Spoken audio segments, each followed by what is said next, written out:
ഞങ്ങൾക്ക് ഓസ്ട്രേലിയയിൽ mining engineering എന്ന് പറഞ്ഞൊരു പ്രോഗ്രാമുണ്ട്. കുറച്ച് കുട്ടികൾ പഠിക്കാൻ പോകുന്ന, വളരെ സെലക്റ്റീവായിട്ട് ആൾക്കാർ പഠിക്കാൻ പോകുന്നതാണ്. അവരുടെയൊക്കെ ഒരു വർഷത്തെ ആവറേജ് സ്റ്റാർട്ടിങ് സാലറി എന്ന് പറയുന്നത് 1 crore മുകളിലാണ്. US ആദ്യം നമ്മൾ പ്രീ മെഡിസിൻ ചെയ്യണം, അത് കഴിഞ്ഞിട്ട് വേണം മെഡിസിനിലോട്ട് പോകാനായിട്ട്. വളരെ കോമ്പറ്റീറ്റീവാണ്. അതിൻ്റെ ഒരു അക്സെപ്റ്റൻസ് റേറ്റ് എന്നൊക്കെ പറയുന്നത് 10% താഴെയാണ്. ഇപ്പം ഓസ്ട്രേലിയയിലൊക്കെ ആണെങ്കിൽ പല യൂണിവേഴ്സിറ്റീസും മെഡിസിൻ ചോദിക്കുന്നത് 95% എബോവ് മാർക്സാണ്. അതുപോലെ തന്നെ ഞങ്ങൾ വളരെ കൗൺസിലിംഗിൽ കൊടുക്കുന്ന പോയിന്റ്സ് ആണ്, എന്തുകൊണ്ട് വിദേശത്ത് പഠിക്കാൻ വിടരുത്. അങ്ങനെയുണ്ടോ? അത് ഞങ്ങൾ പറയുന്നു. അവിടെ ചെല്ലുമ്പോൾ വിദേശത്ത് പോകാൻ ആഗ്രഹിച്ചു വരുന്ന ഒരാളുടെ ഞങ്ങൾ പറയാറുണ്ട്, വിദേശത്ത് പോകേണ്ടത് പറയാറുണ്ട്. 44 യൂണിവേഴ്സിറ്റിയുള്ള ഓസ്ട്രേലിയയിൽ ഓൾമോസ്റ്റ് 9 യൂണിവേഴ്സിറ്റി വേൾഡിലെ ടോപ്പ് 100 ആണ്. 1400-ലധികം യൂണിവേഴ്സിറ്റിയുള്ള ഇന്ത്യയിൽ ഒരു യൂണിവേഴ്സിറ്റി പോലും വേൾഡ് ടോപ്പ് 100-ലില്ല. മക്കളോട് സ്നേഹമുള്ളവർ ഉറപ്പായും ഈ വീഡിയോ കാണണം.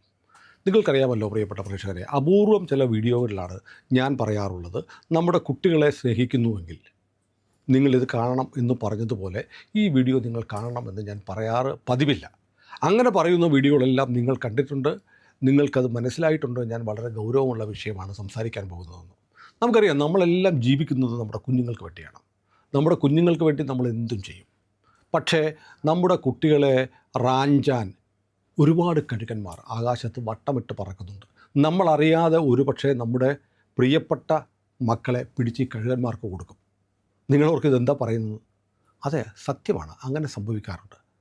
അങ്ങനെയും സംഭവിക്കും. നമ്മൾ അറിഞ്ഞുകൊണ്ട് നമ്മുടെ മക്കളെ ഇരപിടിയന്മാർക്ക് കൊടുക്കുന്ന ഒരു കാലത്താണ് നമ്മൾ ജീവിക്കുന്നത്. എൻ്റെ ഒരു അനുഭവം പറയാം.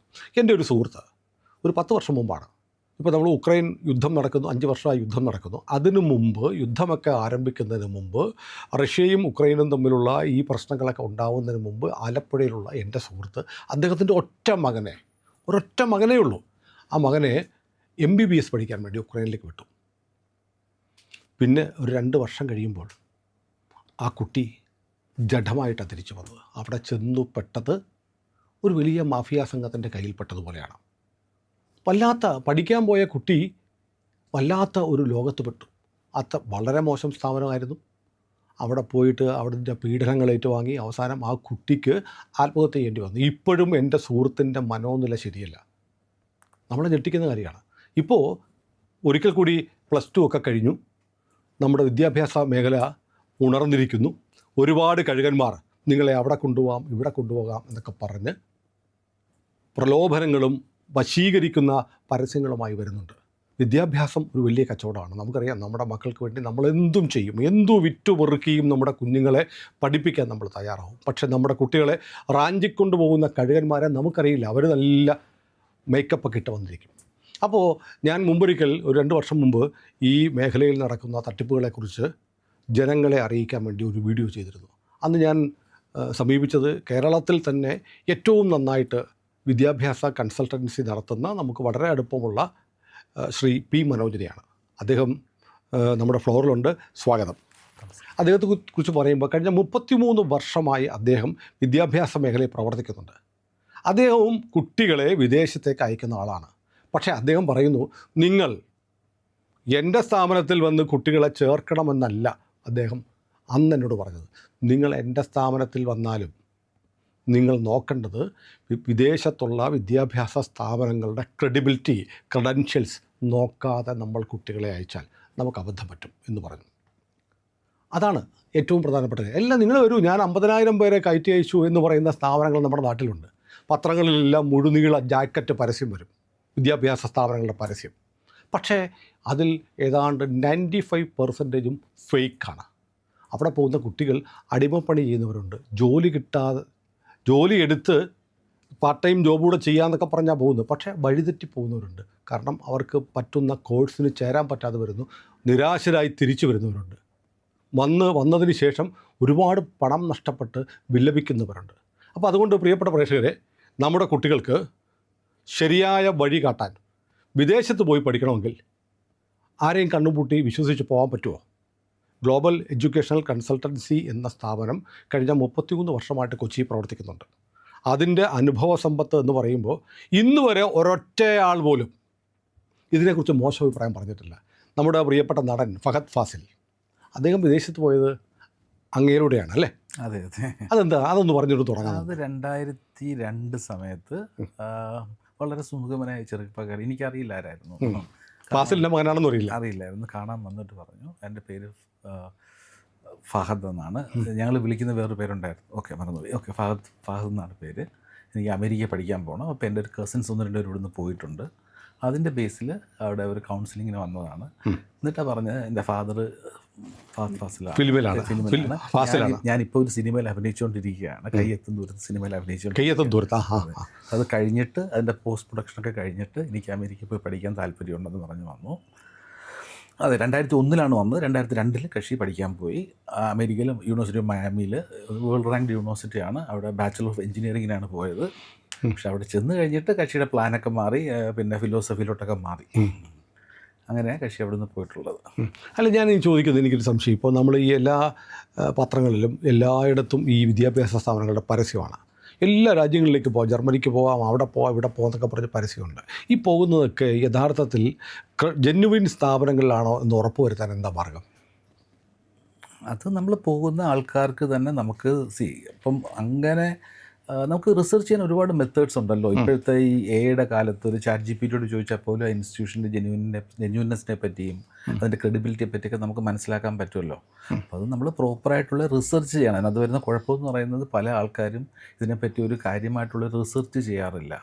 അവർ കേട്ടറിഞ്ഞിട്ടുള്ള കാര്യങ്ങൾ മാത്രം വെച്ച്, അല്ലെങ്കിൽ അപ്പുറത്തെ വീട്ടിലെ കുട്ടി പോയി, അതേ കൂടി പഠിക്കാൻ പോയി, അപ്പം ഇവനും ഞാനും പോട്ടെ എന്നുള്ള രീതിയിൽ അതിൻ്റെ ഒരു ട്രെൻഡിൻ്റെ പുറകെ പോകുന്നതാണ് ഇത്. നമ്മൾ ചെയ്യേണ്ടത് ഇത് ബേസിക്കലി ഞാൻ എപ്പോഴും പറയാറുണ്ട്, നമ്മൾ ഒരു പനി വന്നു കഴിഞ്ഞാൽ ഒരു ഡോക്ടറെ കാണാൻ പോകുമ്പോൾ ആ ഡോക്ടറിൻ്റെ ക്വാളിഫിക്കേഷൻ നോക്കിയിട്ടായിരിക്കും MBBS ആണോ MD ആണോ എന്നൊക്കെ നോക്കിയിട്ടാണ് നമ്മൾ പലരും ഇപ്പോഴത്തെ കാലത്ത് ഡോക്ടറെ കൺസൾട്ട് ചെയ്യുന്നത്.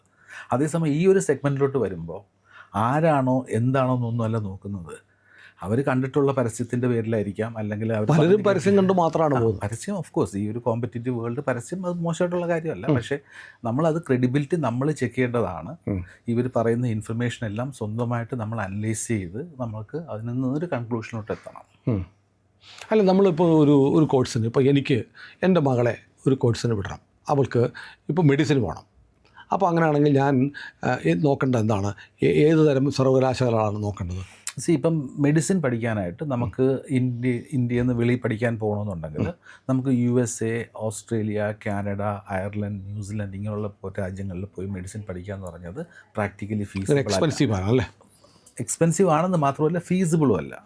കാരണം ഫോർ എക്സാമ്പിൾ US ആദ്യം നമ്മൾ പ്രീ മെഡിസിൻ ചെയ്യണം, അത് കഴിഞ്ഞിട്ട് വേണം മെഡിസിനിലോട്ട് പോകാനായിട്ട്. വളരെ കോമ്പറ്റീറ്റീവാണ്. അതിൻ്റെ ഒരു അക്സെപ്റ്റൻസ് റേറ്റ് എന്നൊക്കെ പറയുന്നത് 10% താഴെയാണ്. അപ്പം ഓസ്ട്രേലിയയിലൊക്കെ ആണെങ്കിൽ പല യൂണിവേഴ്സിറ്റീസും മെഡിസിൻ ചോദിക്കുന്നത് 95% എബോവ് മാർക്സാണ്. അത് കഴിഞ്ഞ് അവർക്ക് മെഡിക്കൽ അഡ്മിഷൻ ടെസ്റ്റ് പലയിടത്തും ഉണ്ട്, ഇൻ്റർവ്യൂസ് ഉണ്ട്. മാത്രമല്ല എൻ്റെ ഫീസ് എന്ന് പറയുന്നത് അപ്രോക്സിമേറ്റ്ലി 50-60 ലക്ഷം ഒരു വർഷം തന്നെ വരുന്നുണ്ട്. ഒരു വർഷം തന്നെ. അപ്പോൾ അതൊട്ടും പ്രാക്ടിക്കലി ഫീസിബിൾ അല്ല ഈ ഇംഗ്ലീഷ് സ്പീക്കിംഗ് കൺട്രീസിൽ പോയി പഠിക്കുക എന്നുള്ളത്. അപ്പം അതിന് സബ്സ്റ്റിറ്റ്യൂട്ടായിട്ടാണ് പലരും ഈ പറഞ്ഞ പോലെ ഉക്രൈനിലും ചൈനയിലും റഷ്യയിലും ജോർജിയയിലൊക്കെ പോയി പഠിക്കുന്നത്.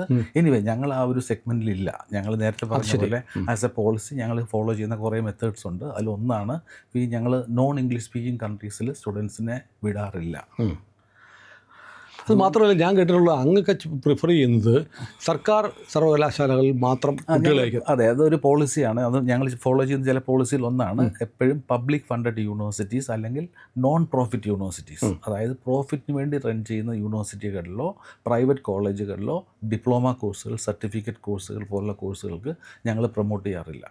ഇതെങ്ങനെ നമുക്ക് തിരിച്ചറിയാൻ പറ്റും? ഒരു യൂണിവേഴ്സിറ്റിയുടെ അല്ലെങ്കിൽ കോളേജിൻ്റെ പേര് കണ്ടാൽ പ്രൈവറ്റ് ആണോ പബ്ലിക് ആണോ? ജസ്റ്റ് ഒന്ന് ഗൂഗിളിൽ പോലും സെർച്ച് ചെയ്താൽ കിട്ടുമല്ലോ ആ യൂണിവേഴ്സിറ്റി പബ്ലിക് ആണോ ഫണ്ടഡ് ആണോ എന്നുള്ള കാര്യം നമുക്ക് അറിയാൻ പറ്റും.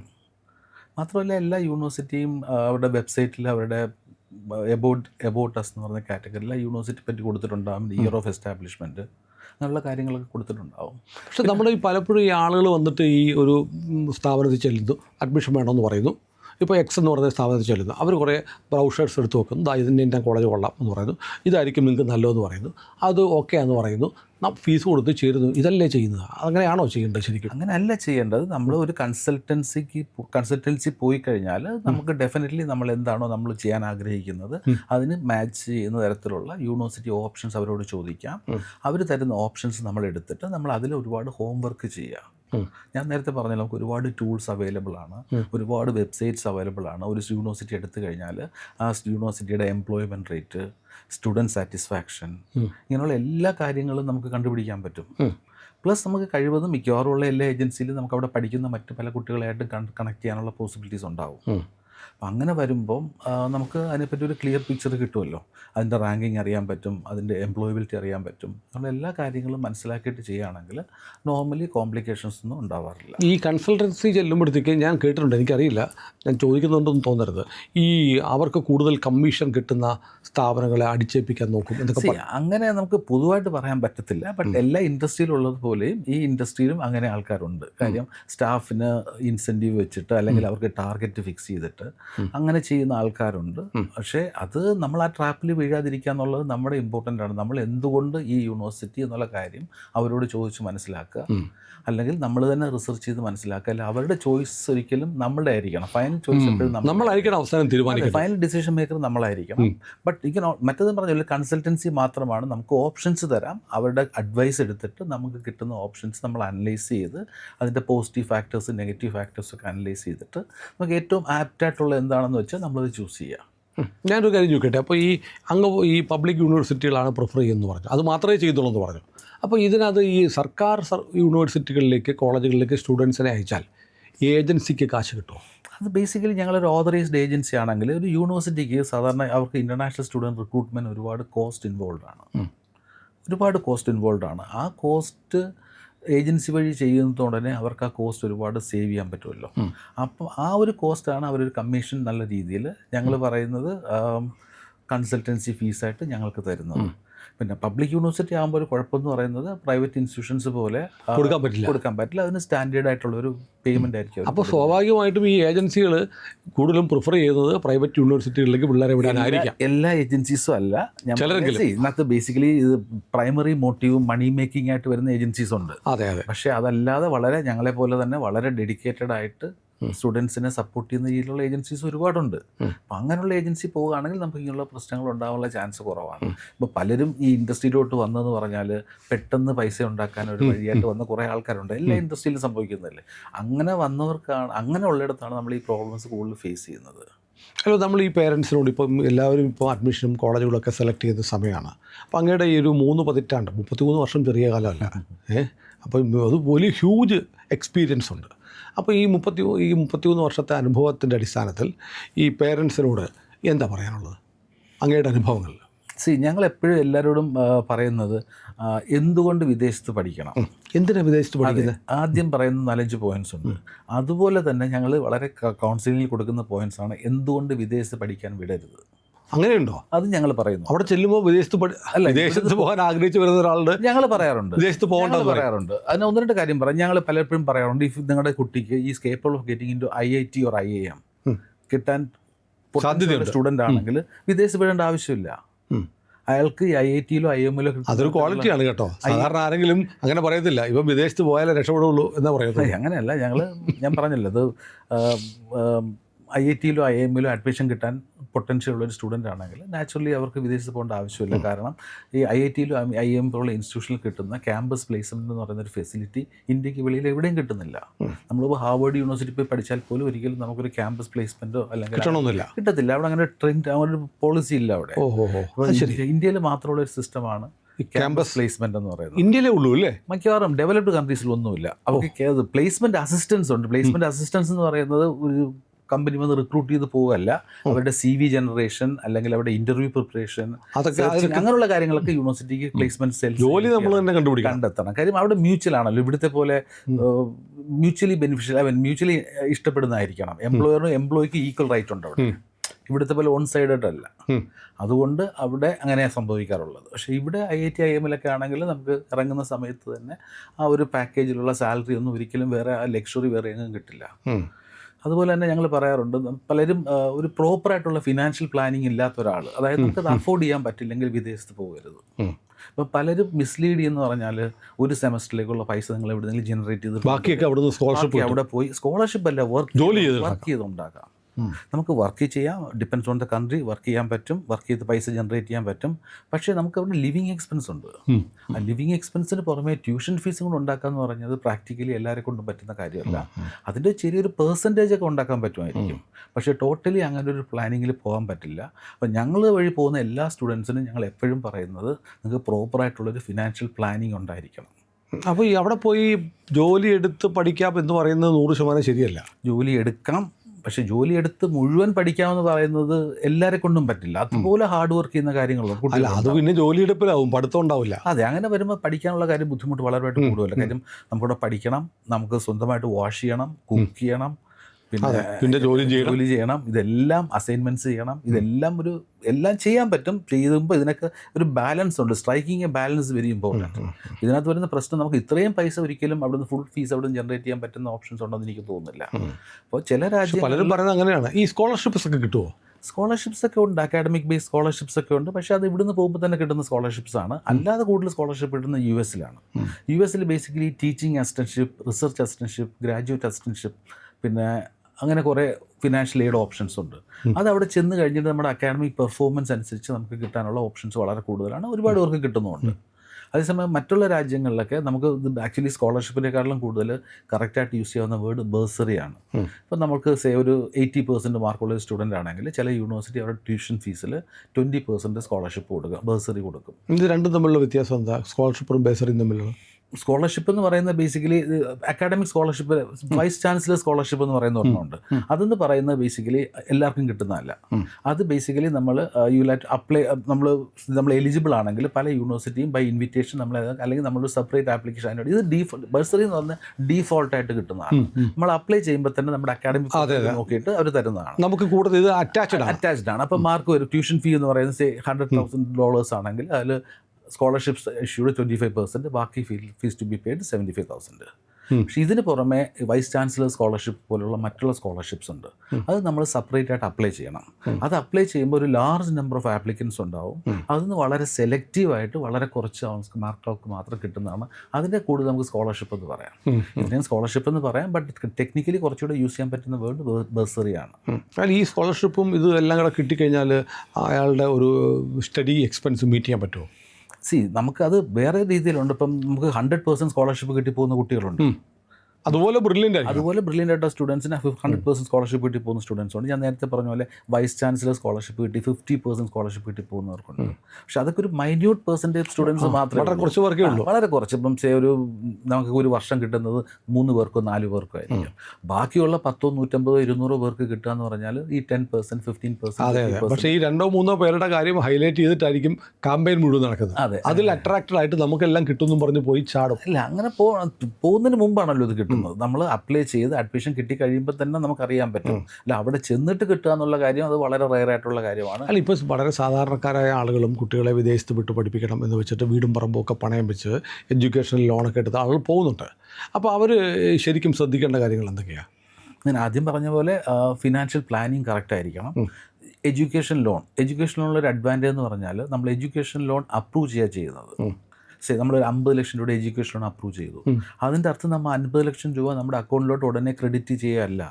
അതൊരു ഓവർ ഡ്രാഫ്റ്റ് പോലെ നമുക്ക് കിട്ടിയ ഒരു ക്രെഡിറ്റ് ഫെസിലിറ്റിയാണ്. നമ്മളത് എടുക്കുന്ന എമൗണ്ടിന് മാത്രമേ നമുക്ക് ഇൻട്രസ്റ്റ് ലയബിലിറ്റി ഉള്ളൂ. അപ്പോൾ ചെയ്യാവുന്ന കാര്യം നമ്മളൊരു അക്കാഡമിക് പ്ലാനിങ് ചെയ്ത് കഴിയുന്ന ഉടനെ ആ യൂണിവേഴ്സിറ്റിയുടെ എക്സ്പെൻസ് എല്ലാം കാൽക്കുലേറ്റ് ചെയ്തിട്ട് it's always better to go for an education loan. Approve ചെയ്തിട്ടേക്കുക. ഒരു വേഴ്സ്റ്റ് സിറ്റുവേഷനിൽ ഫോർ എക്സാമ്പിൾ അവർക്ക് അവിടെ ജനറേറ്റ് ചെയ്യാൻ പറ്റുന്നില്ല, പാർട്ട് ടൈം ജോലി ചെയ്യാൻ പറ്റുന്നില്ല, ആ ഒരു സ്റ്റേജിൽ വേണമെങ്കിൽ എഡ്യൂക്കേഷൻ ലോൺ യൂസ് ചെയ്യാം. അപ്പം അതാണ് ഒന്നാമത്തെ കാര്യം. പിന്നെ രണ്ടാമത്തെ കാര്യം, ഞങ്ങൾ ആസ് എ റെസ്പോൺസിബിൾ കൺസൾട്ടൻസ് ഞങ്ങൾ എപ്പോഴും എംഫസിസ് ചെയ്യുന്ന ഒരു കാര്യം എന്ന് പറയുന്നത് റിട്ടേൺ ഓൺ ഇൻവെസ്റ്റ്മെൻറ്റ്. അതായത് നമ്മളെല്ലാം ലോൺ എടുത്തായിരിക്കും പോവുക. ഏത് രാജ്യത്ത് പഠിക്കാൻ പോയാലും നിങ്ങളുടെ ആ ഇൻവെസ്റ്റ് ചെയ്യുന്ന പൈസ അവിടുന്ന് തന്നെ റിക്കവർ ചെയ്യാനുള്ള ഒരു ഫെസിലിറ്റി ഉണ്ടായിരിക്കണം, അതിനുള്ള പോസിബിലിറ്റി ഉണ്ടായിരിക്കണം. അതെങ്ങനെയാണ്? ഫോർ എക്സാമ്പിൾ, ഇപ്പോൾ ഞാൻ ഉദാഹരണം പറഞ്ഞാൽ ഏറ്റവും ഓസ്ട്രേലിയയിൽ പോകുന്നൊരു കുട്ടി പഠിച്ചു കഴിഞ്ഞാൽ 2 മുതൽ 5 വർഷം വരെ വർക്ക് പെർമിറ്റ് ഉണ്ട്. 5 വർഷം അവിടെ നിന്ന് വർക്ക് ചെയ്യണമെങ്കിൽ നാച്ചുറലി നമ്മളെടുത്ത ട്യൂഷൻ ഫീസ് അതിൻ്റെ അതിൻ്റെ എത്ര ഇരട്ടി തിരിച്ചുണ്ടാക്കാമല്ലോ. ഇപ്പം UK പോലും അപ്രോക്സിമേറ്റ്ലി 1.5 വർഷം വർക്ക് പെർമിറ്റ് ഉണ്ട്. അപ്പം നമ്മൾ കോഴ്സ് കഴിഞ്ഞിട്ട് ആ 1.5 വർഷം അവിടുത്തെ മിനിമം വേജ് വെച്ച് വർക്ക് ചെയ്താൽ പോലും നമ്മൾ സ്പെൻഡ് ചെയ്യുന്നതിനേക്കാളും കൂടുതൽ പൈസ നമുക്ക് തിരിച്ചുണ്ടാക്കാൻ പറ്റും. അപ്പം ഒരു പ്രൈമറി ഒബ്ജക്റ്റീവ് എന്ന് പറയുന്നത് അവരുടെ റിട്ടേൺ ഓൺ ഇൻവെസ്റ്റ്. നമ്മൾ ഒരിക്കലും ലയബിലിറ്റി ആവരുത് പഠിക്കാൻ. അങ്ങനെ എല്ലാ രാജ്യങ്ങളിലും ഇതുപോലെ ഈ കോഴ്സ് കഴിഞ്ഞ് 1.5 വർഷം അവിടെ നിൽക്കാൻ സംവിധാനം ഉണ്ടോ? ഞങ്ങൾ അങ്ങനെയുള്ള രാജ്യങ്ങളിൽ മാത്രമേ സെലക്ട് ചെയ്ത് സ്റ്റുഡൻസിനെ വിടാറുള്ളൂ. ഇപ്പം US-ലാണെങ്കിൽ OPT എന്ന് പറയുന്നത് ഓപ്ഷണൽ പ്രാക്ടിക്കൽ ട്രെയിനിങ് എന്ന് പറയുന്നത് 1 വർഷം മുതൽ 3 വർഷം വരെ നിൽക്കാൻ പറ്റും. ഓസ്ട്രേലിയയിൽ 2 വർഷം മുതൽ 5 വർഷം വരെ നിൽക്കാൻ പറ്റും. ന്യൂസിലൻഡിൽ 3 വർഷം വരെ നിൽക്കാൻ പറ്റും. UK 1.5 വർഷം 18 മാസം വരെ. കാനഡയിലും 3 വർഷം വരെ നിൽക്കാൻ പറ്റും. അങ്ങനെ എല്ലായിടത്തും നമുക്കിങ്ങനെ പോസ്റ്റ് സ്റ്റഡി വർക്ക് വിസാസ് ഉണ്ട് ഇംഗ്ലീഷ് സ്പീക്കിംഗ് കൺട്രീസിൽ. പിന്നെ രണ്ടാമത്തെ അഡ്വൈസ് ഞങ്ങൾ കൊടുക്കുന്നത് എപ്പോഴും കഴിവതും ഒരു ഇംഗ്ലീഷ് സ്പീക്കിംഗ് കൺട്രി ചൂസ് ചെയ്യുക. നമ്മളൊരു നോൺ ഇംഗ്ലീഷ് സ്പീക്കിംഗ് കൺട്രി പോയി കഴിയുമ്പോൾ നമ്മുടെ ഒരു പ്രശ്നം എന്ന് പറയുന്നത് നമുക്ക് ഏത് രാജ്യത്ത് പോയാലും നമ്മുടെ ലിവിങ് എക്സ്പെൻസ് ഒരു മേജർ ഫാക്ടറാണ്. എസ്പെഷ്യലി യൂറോപ്പിലൊക്കെ പോയി കഴിഞ്ഞാൽ ഒരു ഇന്ത്യൻ കറൻസിയിൽ ഒരു 60,000-70,000 രൂപയില്ലാതെ നമുക്കൊരു മാസം അവിടുത്തെ ലിവിങ് എക്സ്പെൻസ് മീറ്റ് ചെയ്യാൻ പറ്റില്ല. നമ്മളൊരു ഇംഗ്ലീഷ് സ്പീക്കിംഗ് കൺട്രിയിലാണ് പോകുന്നതെങ്കിൽ നമുക്കവിടെ വർക്ക് ചെയ്യാൻ പെർമിഷൻ ഉള്ളതുകൊണ്ട് നമ്മൾ എന്തെങ്കിലും ഓഡ് ജോബ്സ് ചെയ്താൽ പോലും പാർട്ട് ടൈം ജോബ്സ് ചെയ്താൽ പോലും നമ്മുടെ ലിവിങ് എക്സ്പെൻസ് നമുക്ക് മീറ്റ് ചെയ്യാൻ പറ്റും. പക്ഷേ ഒരു നോൺ ഇംഗ്ലീഷ് സ്പീക്കിംഗ് കൺട്രി പോകുമ്പോൾ നമ്മൾ ഫേസ് ചെയ്യുന്ന ഏറ്റവും വലിയ ചലഞ്ച് എന്ന് പറയുന്നത് നമുക്ക് ലോക്കൽ ലാംഗ്വേജ് അറിയാതെ ഒരു അവിടുത്തെ ലിവിങ് എക്സ്പെൻസ് മീറ്റ് ചെയ്യാൻ പ്രയാസമായിരിക്കും. ഇതൊരു എക്സെപ്ഷൻ എന്ന് പറയുന്നത് if you are too good in learning languages. For example ഇപ്പോൾ ജർമ്മനി പോകുന്ന ഒരാൾ പോകുന്നതിന് മുമ്പായിട്ട് തന്നെ ജർമ്മൻ ലാംഗ്വേജിൽ ഒരു B2 ലെവൽ പ്രൊഫഷൻസി എടുത്ത് പോവുകയാണെങ്കിൽ അവർക്ക് പ്രോബ്ലം ഇല്ല. പക്ഷെ അങ്ങനെ ആ ഒരു ലാംഗ്വേജ് പ്രൊഫഷൻസി എടുക്കാനുള്ള സ്കില്ല് എല്ലാവരെ കൊണ്ടും പറ്റില്ല. ഞാനിപ്പോൾ എക്സാമ്പിളായിട്ട് പറഞ്ഞാൽ ഇവിടെ 15-16 വർഷമായിട്ട് ഇംഗ്ലീഷ് മീഡിയത്തിൽ പഠിക്കുന്ന ഒരു സ്റ്റുഡൻറ്റിനോട് ഇംഗ്ലീഷിന് B2 ലെവൽ പ്രൊഫഷൻസി എടുക്കാൻ പറഞ്ഞാൽ പകുതി ആൾക്കാർ നിർത്തിയിട്ട് പോകും. ആ കോണ്ടെക്സ്റ്റിൽ നമ്മളൊരു പുതിയ ലാംഗ്വേജ് 6 മാസം കൊണ്ടോ 1 വർഷം കൊണ്ടോ പറ്റുന്നവരുണ്ട്. നമ്മൾ അത്രയും ഡെഡിക്കേഷൻ ഉള്ളവർക്കും കുഴപ്പമില്ല. പക്ഷെ അല്ലാത്തവരെടുത്ത് കഴിയുമ്പം ഇതാണ് വരുന്ന പ്രോബ്ലം. പിന്നെ നമ്മളൊരു നോൺ ഇംഗ്ലീഷ് സ്പീക്കിംഗ് കൺട്രീസിൽ പഠിച്ചു കഴിഞ്ഞിട്ട് നമുക്കിവിടെ ഒരു ജോലി കിട്ടണമെന്നുണ്ടെങ്കിൽ നമ്മുടെ ലോക്കൽ ലാംഗ്വേജ് പ്രൊഫഷൻസി ഇല്ലാതെ നമുക്കിവിടെ ജോലി കിട്ടാനുള്ള ചാൻസസ് വളരെ കുറവാണ്. ഒരു സൂപ്പർ മാർക്കറ്റിൽ പോലും ജോലി ചെയ്യണമെങ്കിൽ അവിടുത്തെ ലോക്കൽ ലാംഗ്വേജ് അറിയണം. അപ്പം അതുകൊണ്ട് ഞങ്ങൾ എപ്പോഴും അഡ്വൈസ് ചെയ്യുന്നത് ഒരു കാര്യം എന്ന് പറയുന്നത് go to an English speaking country always possible. അതായത് ഒന്ന് ഇംഗ്ലീഷ് സംസാരിക്കുന്ന രാജ്യങ്ങൾ സെലക്ട് ചെയ്യുക. അങ്ങ് പറഞ്ഞതുപോലെ ഗ്ലോബലിൽ അത് മാത്രമല്ലേ ഉള്ളൂ. അതായത് കോഴ്സ് കഴിഞ്ഞാൽ 2-3 വർഷം ജോലി ചെയ്യാൻ പറ്റുന്ന രാജ്യങ്ങൾ ഓപ്റ്റ് ചെയ്യുക. അതെ, പോസ്റ്റ് സ്റ്റഡി വർക്ക് വിസ ഉള്ള ഓപ്ഷൻസ് രാജ്യങ്ങൾ ചൂസ് ചെയ്യുക. പിന്നെ മൂന്നാമത്തെ കാര്യം ഞങ്ങൾ എപ്പോഴും പറയുന്നത് കഴിയുന്നതും ഇൻ്റർനാഷണലി റിക്കഗ്നൈസ്ഡ് ആയിട്ടുള്ള ഒരു ക്വാളിഫിക്കേഷൻ ചൂസ് ചെയ്യുക. ഫോർ എക്സാമ്പിൾ കഴിവതും IIT അല്ലെങ്കിൽ IIMൻ്റെ അതേ റാങ്കിങ്ങിൽ അതിനെക്കാട്ടിലും മികച്ച റാങ്കിങ് ഉള്ള യൂണിവേഴ്സിറ്റീസ് ചൂസ് ചെയ്യുക. കാരണം എന്ന് പറയുന്നത് ഇന്നത്തെ ഇവോൾവിംഗ് വേൾഡ് എക്കണോമിയിൽ നാളെ എന്താ സംഭവിക്കും നമുക്കറിയില്ല. നമ്മൾ പോയി പഠിക്കുന്നു, അത് കഴിഞ്ഞ് 3-4 വർഷം വർക്ക് ചെയ്യുന്നു.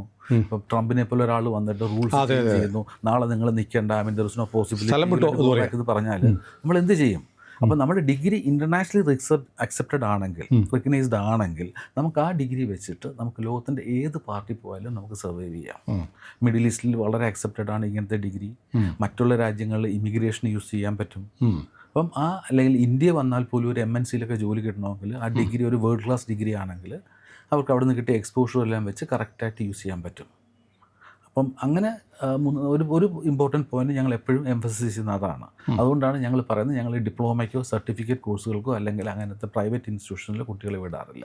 അപ്പം ഇങ്ങനെ 3-4 പോയിന്റ്സ് നമ്മൾ ഫോക്കസ് ചെയ്ത് കഴിഞ്ഞാൽ അതിനകത്ത് മാക്സിമം അതിനകത്ത് റിസ്ക് ഫാക്ടേഴ്സ് ഒന്നും ഉണ്ടാവുന്നില്ല. കാര്യം നമ്മുടെ ഡിഗ്രി ഇൻ്റർനാഷണൽ റിക്കഗ്നൈസ്ഡ് ആണ്. നമ്മുടെ കോസ്റ്റ് ഓഫ് ഇൻവെസ്റ്റ്മെൻറ്റ് നമുക്ക് തിരിച്ച് കിട്ടുന്നുണ്ട്. പിന്നെ നമുക്ക് പഠിച്ചു കഴിയുമ്പോൾ 2-3-4 വർഷം ഇങ്ങനെ ഒരു ഡെവലപ്ഡ് കൺട്രിയിൽ താമസിച്ച് പഠിച്ച് ജോലി ചെയ്യാൻ പറ്റും. ജോലി ചെയ്യുന്നതുകൊണ്ട് മാത്രമല്ല അവർക്കുണ്ടാകുന്ന ഒരു പേഴ്സണാലിറ്റി ഡെവലപ്മെൻറ്റ്, അവരുടെ കമ്മ്യൂണിക്കേഷൻ സ്കിൽസ്, അവരുടെ ഒരു കോൺഫിഡൻസ് ലെവല്, ഇതെല്ലാം അവരുടെ കരിയറിന് ഒരുപാട് ഹെൽപ്പ് ചെയ്യും. ഇതൊക്കെയാണ് നമ്മൾ കൂടുതൽ ശ്രദ്ധിക്കേണ്ടത്. അല്ല, ഇപ്പോൾ ഈ ട്രെൻഡൊക്കെ ഒന്ന് മാറി വരുന്നുണ്ടല്ലേ? നമ്മൾ 2 വർഷം മുമ്പ് സംസാരിക്കുന്ന 2 വർഷം മുമ്പ് കണ്ടതിനെക്കാട്ടിലും ഒരുപാട് ചേഞ്ച് വന്നിട്ടുണ്ട്. വിദേശത്ത് പഠിക്കാൻ പോകുന്ന സ്റ്റുഡൻസിൻ്റെ എണ്ണത്തിൽ സബ്സ്റ്റാൻഷ്യലായിട്ടുള്ള കുറവ് വന്നിട്ടുണ്ടോ? സബ്സ്റ്റാൻഷ്യലായിട്ടുള്ള കുറവ് വന്നിട്ടുണ്ട്. എന്താ കാര്യം? കാരണം ഞാൻ പറഞ്ഞല്ലോ, ആ ട്രെൻഡ് വന്ന സമയത്ത് ഇവിടുന്ന് 10,000-കണക്കിന് കുട്ടികളാണ് വിദേശത്ത് പഠിക്കാൻ പോയത്. അതൊന്നും ഈ പ്രോപ്പറായിട്ടുള്ള പ്ലാനിങ്ങോ ഒന്നും ഉണ്ടായപ്പോഴല്ല. ഏത് കോഴ്സിനാണ് പോയെന്ന് പോലും പലർക്കും അറിയില്ല. അങ്ങനത്തെ കോഴ്സൊക്കെ എടുത്ത് പോയ പല ആൾക്കാരും ഇപ്പം ഒരു തിരിച്ചു വരുന്ന ഒരു സ്റ്റേജിലോട്ട് വന്നുകൊണ്ടിരിക്കുകയാണ്. കോഴ്സ് പൂർത്തിയാക്കിയവർ പോലും അവർക്ക് ബേസിക്കലി ഫർദർ എംപ്ലോയ്മെൻറ്റ് അല്ലെങ്കിൽ പോസ്റ്റ് സ്റ്റഡി കിട്ടാതെ തിരിച്ചു വന്നുകൊണ്ടിരിക്കുന്ന ഒരു സ്റ്റേജാണ്. അപ്പോൾ അങ്ങനെ വരുന്ന ആൾക്കാരെ കാണുമ്പോൾ മറ്റുള്ളവർക്കും അതൊരു കൺസേൺ ആയിട്ട് വരും. അതുകൊണ്ട് പലരും ഒരു ട്രെൻഡിൻ്റെ പുറത്ത് പോകുന്ന ആൾക്കാർ ഇപ്പോൾ ഇല്ല. ഇപ്പം ഞങ്ങളെ സംബന്ധിച്ചിടത്തോളം ട്രെൻഡിൻ്റെ പുറത്ത് പോകുന്ന ഒരാൾക്കാരില്ല. പഠിക്കാനായിട്ട് വെൽ പ്ലാൻഡ് ആയിട്ട് പോകുന്ന ആൾക്കാർ എപ്പോഴും ഉണ്ട്. ആ ഒരു കാറ്റഗറി ഇപ്പോഴും സ്ട്രോങ് ആയിട്ടുണ്ട്. അവർ ബേസിക്കലി പഠിക്കുക, അല്ലെങ്കിൽ അവരുടെ ഇൻറ്റൻഷൻ എന്ന് പറയുന്നത് എന്താ, ഇന്ത്യക്കാട്ടിലും അല്ലെങ്കിൽ IIT റാങ്കിങ് ഉള്ള ഒരു യൂണിവേഴ്സിറ്റി പോയി പഠിക്കുക, അവിടെ നിന്ന് നമുക്ക് പോസ്റ്റ് സ്റ്റഡി വർക്ക് വിസ പീരീഡിൽ നല്ല എക്സ്പീരിയൻസ് ഗെയിൻ ചെയ്യുക. അത് കഴിഞ്ഞിട്ട് ചിലപ്പോൾ അവിടെ ഒരു PR അപ്ലൈ ചെയ്യാനുള്ള പോസിബിലിറ്റി ഉണ്ടെങ്കിൽ അത് യൂസ് ചെയ്യുക. ഇല്ലാന്നുണ്ടെങ്കിൽ നമ്മുടെ കോസ്റ്റ് നമ്മൾ റിക്കവർ ചെയ്യുന്നു. നമുക്ക് ആ ഡിഗ്രി വെച്ചിട്ട് വേറെ എവിടെ വേണമെങ്കിലും വർക്ക് ചെയ്യാനോ അല്ലെങ്കിൽ പോകാനുള്ള ഓപ്ഷൻസ് ഉണ്ട്. ഇപ്പോൾ പറഞ്ഞ ഈ PR പലരുടെയും ലക്ഷ്യമാണ്. നമ്മൾ കഴിഞ്ഞ് കഴിഞ്ഞാൽ അവിടുത്തെ സിറ്റിസൺ ആവാം, എൻ്റെ ഭാവിയിൽ എൻ്റെ പേരൻസിനെ അല്ലെങ്കിൽ സ്പൗസിനെ കൊണ്ടുപോകാം എന്നൊക്കെ കരുതി പോകുന്ന ആളുകളുണ്ട്. അതിൻ്റെ ഒരു പോസിബിലിറ്റീസ് കുറഞ്ഞു. നമുക്ക് PR ഫ്രണ്ട്ലി കൺട്രീസ് എന്ന് പറഞ്ഞ ചില രാജ്യങ്ങളുണ്ട്. ഫോർ എക്സാമ്പിൾ കാനഡ ഒരു PR ഫ്രണ്ട്ലി കൺട്രി.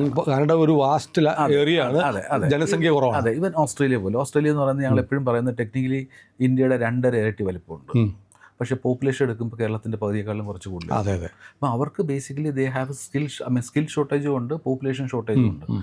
അങ്ങനെയുള്ള രാജ്യങ്ങളിൽ നമ്മൾ പഠിക്കാൻ പോയി കഴിയുമ്പോൾ എനിക്കൊന്ന് ആസ്ട്രേലിയയുടെ ഒരു വർഷത്തെ ഇമിഗ്രൻ്റ് ഇൻടേക്ക് എന്ന് പറഞ്ഞാൽ അപ്രോക്സിമറ്റ്ലി 1.5 to 2 lakhs ആണ്.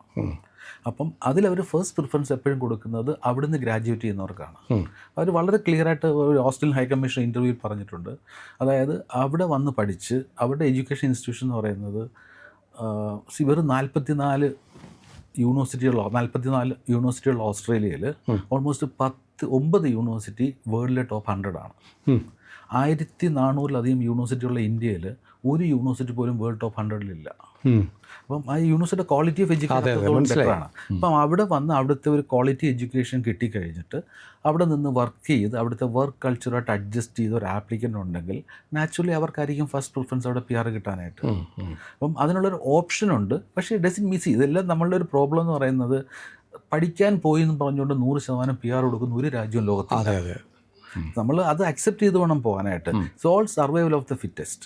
നമ്മൾ പോകുക, പഠിക്കുക എന്നുള്ളത് ഫസ്റ്റ്. പഠിച്ച് കഴിഞ്ഞിട്ട് ഗ്രാജുവേറ്റ് ചെയ്യുക, ഭംഗിയായിട്ട് ഗ്രാജുവേറ്റ് ചെയ്യുക.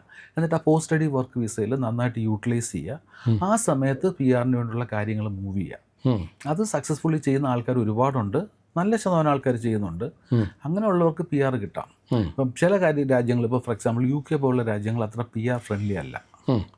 കാര്യം അവിടെ പഠിച്ചു കഴിഞ്ഞിട്ട് നമുക്ക് 18 മാസം 18 months പോസ്റ്റ് സ്റ്റഡി വർക്ക് വിസയുണ്ട്. ആ സമയത്തേക്ക് നമുക്ക് ജോബ് സെർച്ച് ചെയ്യാം. ജോബ് സെർച്ച് ചെയ്യുകയാണ്, ജോബ് കിട്ടുകയാണെങ്കിൽ നമുക്ക് വർക്ക് വിസ കിട്ടാനുള്ള ചാൻസ് ഉണ്ട്. വർക്ക് വിസ കിട്ടിക്കഴിഞ്ഞാൽ നോർമലി 2 വർഷത്തേക്കായിരിക്കും വർക്ക് വിസ കിട്ടുക. അത് ഫർദർ 3 years എക്സ്റ്റെൻഡ് ചെയ്യാൻ പറ്റും. ആ 5 years കഴിഞ്ഞിട്ട് subject to meeting the minimum salary ഒക്കെ ഉണ്ടെങ്കിൽ നമുക്ക് പെർമനൻറ്റ് റെസിഡൻസിക്ക് അപ്ലൈ ചെയ്യാം. ഈ പലരുടെയും സ്വപ്നം ഈ അമേരിക്കയാണ്. അമേരിക്കയിലെ സാധ്യതകൾ മങ്ങിയോ ട്രംപ് വന്നതിന് ശേഷം? മങ്ങിയിട്ടുണ്ട്. പക്ഷേ അമേരിക്ക എന്ന് പറയുന്ന വേൾഡിലെ ഏറ്റവും ബെസ്റ്റ് എഡ്യൂക്കേഷൻ ഡെസ്റ്റിനേഷനാണ്. ഒരു കാലത്ത് ഞാൻ പറഞ്ഞ കുറച്ച് നാളുകൾക്ക് മുമ്പ് ഒരു talk about 5 to 10 years back ഇന്ത്യയിൽ നിന്ന് തന്നെ ഞങ്ങൾക്ക് തന്നെ ഏറ്റവും കൂടുതൽ സ്റ്റുഡൻസ് പഠിക്കാൻ പോയിക്കൊണ്ടിരുന്നത് അമേരിക്കയിലാണ്. അത് കഴിഞ്ഞ 3-4 വർഷമായിട്ട് ഈ ട്രംപിൻ്റെ കാര്യം ഒരു കൺസിസ്റ്റൻസി ഇല്ലല്ലോ, കക്ഷിയുടെ പോളിസിയിൽ കൺസിസ്റ്റൻസി ഇല്ലാത്തതുകൊണ്ട് അവിടെ പോകുന്ന സ്റ്റുഡൻസിന് ഒരുപാട് അഫക്റ്റ് ചെയ്തിട്ടുണ്ട്. ഫസ്റ്റ് ഓഫ് ഓൾ അഡ്മിഷൻ എടുത്തു കഴിഞ്ഞിട്ട് നമുക്ക് വിസയ്ക്ക് അപ്ലൈ ചെയ്യണമെങ്കിൽ ഒരു വിസ ഇൻ്റർവ്യൂ ഉണ്ട്. ആ വിസ ഇൻ്റർവ്യൂവിന് അപ്പോയിൻമെൻറ്റ്സ് പോലും കൊടുക്കാറില്ല അവർ. ഇപ്പോൾ നമ്മൾ അഡ്മിഷൻ എടുത്ത് പോകാൻ റെഡി ആയിട്ട് നിൽക്കുക, പക്ഷേ ഡേറ്റ്സ് ഇല്ല ഇൻ്റർവ്യൂവിന്. അപ്പം അങ്ങനെ കുറേ അൺസർട്ടനിറ്റീസ് ഉണ്ടായിരുന്നു. പക്ഷേ ഇതൊരു ഓപ്പർച്യൂണിറ്റി ആയിട്ട് എടുക്കുന്ന ആൾക്കാരുണ്ട് കേട്ടോ. ചില ഇപ്പോഴത്തെ ജെൻസി കിഡ്സിൽ വളരെ സ്മാർട്ടായിട്ട് ഇപ്പോൾ ചില കുട്ടികൾ പറയുന്നുണ്ട്, ഇത് 2027 ഞാൻ പോകുന്നത്, ഞാൻ പഠിച്ചു തീരുന്നത് 2030 30 കഴിഞ്ഞിട്ട് എനിക്ക് 3 വർഷം വർക്ക് പെർമിറ്റ് ഉണ്ട്. 2033 2029 ആകുമ്പോഴത്തേന് ട്രംപിൻ്റെ ടൈം കഴിയും. അത് കഴിഞ്ഞൊരു എക്കണോമിക് ബൂം ആയിരിക്കും. കാരണം ഇത്രയും വർഷമായിട്ട് അവിടെ റിക്രൂട്ട്മെന്റ് ആക്ടിവിറ്റീസ് നടക്കുന്നില്ല. അപ്പോൾ ഉണ്ടാകാൻ പോകുന്ന എക്കണോമിക് ബൂം എന്തായിരിക്കും? അതൊരു പോസിബിലിറ്റി ആണല്ലേ? സത്യമാണത്. അതിനുള്ള പോസിബിലിറ്റി വളരെ കൂടുതൽ. അപ്പോൾ US സെലക്ട് ചെയ്യുന്നത് ബുദ്ധിയാണ്, ഇപ്പോൾ ബുദ്ധിപരമായൊരു നീക്കമാണ്. പക്ഷേ US പോകണമെന്നുണ്ടെങ്കിൽ എല്ലാവർക്കും പറ്റുന്ന അവർ വിളിക്കണം. അത് ഈ ഇന്റർവ്യൂവിന് അപ്പോയിൻമെന്റ് പോലും തരുന്നില്ല. അക്കാഡമിക്കലി കുറച്ച് എബോ ആവറേജ് ആയിരിക്കണം, നല്ല കമ്മ്യൂണിക്കേഷൻ സ്കിൽസ് വേണം. കാര്യം എംബസി അല്ല, അതൊക്കെ ഉണ്ടെങ്കിൽ ഇപ്പോൾ പോകാൻ പറ്റുമോ? സ്റ്റുഡൻസ് പോകുന്നുണ്ട്, ഞങ്ങൾക്ക് പോകുന്നുണ്ട്. ഉണ്ടല്ലേ? അപ്പോൾ US വാതിലൊന്നും അടഞ്ഞിട്ടില്ല.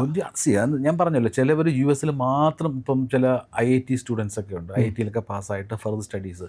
ഞാൻ പറഞ്ഞല്ലോ, നമ്മളിപ്പോൾ വേൾഡിലെ ടോപ്പ് മൈക്രോസോഫ്റ്റ് എടുത്താലും ഗൂഗിൾ എടുത്താലും IBM എടുത്താലും ഇതിൻ്റെ CEOs ആരാ? എല്ലാം ഇന്ത്യൻസാ, അവരെല്ലാം US പഠിച്ചവരാ. അപ്പോൾ ആ ലെവലിൽ പ്ലാൻ ചെയ്യുന്ന ആൾക്കാരുണ്ട്. സുന്ദർപിച്ചാണെങ്കിലും ഇപ്പോൾ വാട്സാപ്പിൻ്റെ മേധാവി വന്നിരിക്കുന്നത്, അതെ, അരവിന്ദ് കൃഷ്ണയാണ്. ഇവരെല്ലാം അമേരിക്ക പഠിച്ചിട്ട് ഗ്രാജുവേറ്റ് ചെയ്തിട്ട് അവിടെ തന്നെ ജോലി കിട്ടിയ ആൾക്കാരാണ്. അതുപോലെ അമേരിക്കയിൽ പോയി ഹൈ ലെവൽ ജോബിന് പോകാൻ താല്പര്യമുള്ള ഒരുപാട് ആൾക്കാരുണ്ട്. അവരൊക്കെ എപ്പോഴും US മാത്രമേ ചൂസ് ചെയ്യുള്ളൂ. അവർ ഇപ്പോഴും അതിന് സബ്സ്റ്റിറ്റ്യൂട്ടായിട്ട് വേറെ കൺട്രി ചൂസ് ചെയ്യാറില്ല. US ഏറ്റവും വലിയ അഡ്വാൻറ്റേജ് എന്ന് പറയുന്നത് US ഒഫീഷ്യലി 3500+ യൂണിവേഴ്സിറ്റീസ് ഉണ്ട്. ഒഫീഷ്യലി. അതെയോ? 3500 യൂണിവേഴ്സിറ്റികളുണ്ട്. യൂണിവേഴ്സിറ്റി റാങ്കിങ്ങിലുള്ള ഇൻസ്റ്റിറ്റ്യൂഷൻസ് ഉണ്ട്.